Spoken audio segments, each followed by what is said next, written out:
From the Northway Bank Online Newsroom, I'm Gare McKenzie. This local and regional news update is brought to you by Northway Bank. Want a Northway Bank teller to keep in your pocket? There's an app for that, now available for iPhone and Android. Download yours today. Northway Bank with 17 locations throughout New Hampshire. The people you know, the bank you trust, member FDIC, equal housing lender. The Conway Fire Chief says the rules for making a fire outdoors this time of year are simple. You must get a fire permit. Steve Solomon is issuing the reminder after a weekend where fire departments in Conway responded to several illegal outdoor burns. In one incident, Conway police issued summonses to two teens allegedly responsible for starting a small fire under the Swift River covered bridge near Washington Street and West Side Road in Conway. Solomon's department responded to the scene about 10:30 Friday night after a caller reported seeing a fire under the bridge. Police charged the two Conway teens, identified as 19-year-old David F. Blodgett of Crescent Drive and 18-year-old Ethan J. Rafferty of Pequawket Drive, with permit damages penalty, meaning if found guilty, they could be held responsible for burning without a permit, the cost of any damage caused by the fire, and the cost of firefighters and equipment that responded to it. Solomon says he's sure the charges will get the message across. We will actually generate a bill, and they will be expected to pay that bill. It was the forestry truck and two people for an hour, so it's going to be a pretty minimal bill, a couple $100. We had one of these last year where somebody burning illegally started a brush fire. His bill was $4,000. The chief says his firefighters have already responded to 18 illegal burns this spring. He says the cleanup has helped reduce the threat of fire spreading rapidly. But late last week, there were 3 Class 4 days in a row where no fire permits were issued due to hot, dry winds causing high fire danger.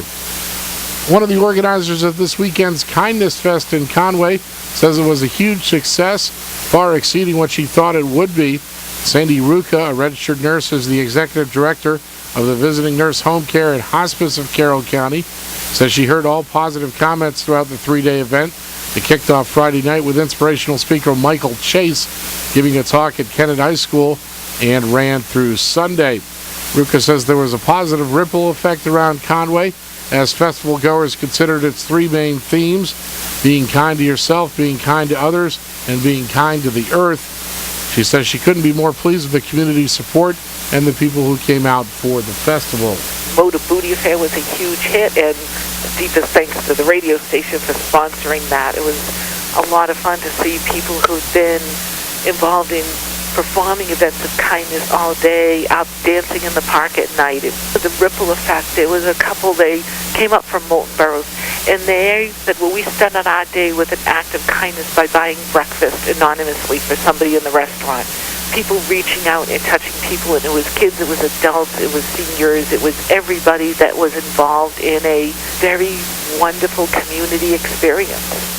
Although festival events throughout the weekend were free, Ruka's nonprofit and the Evergreen Wellness Institute were beneficiaries of about $20,000 raised through the sale of wristlets that offered discounts at area businesses and restaurants.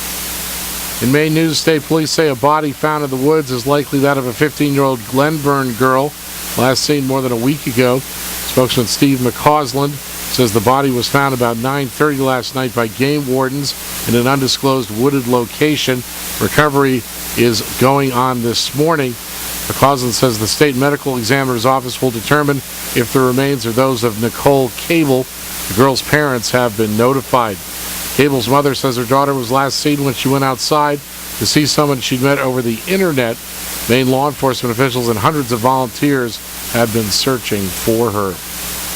In sports, New Hampshire Fisher Cat third baseman Ryan Schimpf got 2 homers and 5 RBI to lead his Cats to a 7-3 win over the Portland Sea Dogs last night at Hadlock Field in Portland. The Chicago White Sox headed John Lester his first loss of the season with a 6-4 win over the Red Sox last night in Chicago. And the Boston Bruins are heading to Madison Square Garden in New York City tonight for Game 3 of their Eastern Conference semifinal series against the New York Rangers. The Bees are up 2-0 against the Rangers.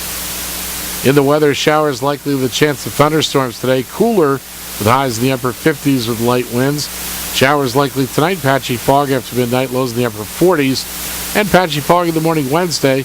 Cloudy with a chance of thunderstorms. Showers likely mainly in the morning. Warmer with highs in the mid-70s. From the Northway Bank Online Newsroom, I'm Gary McKenzie.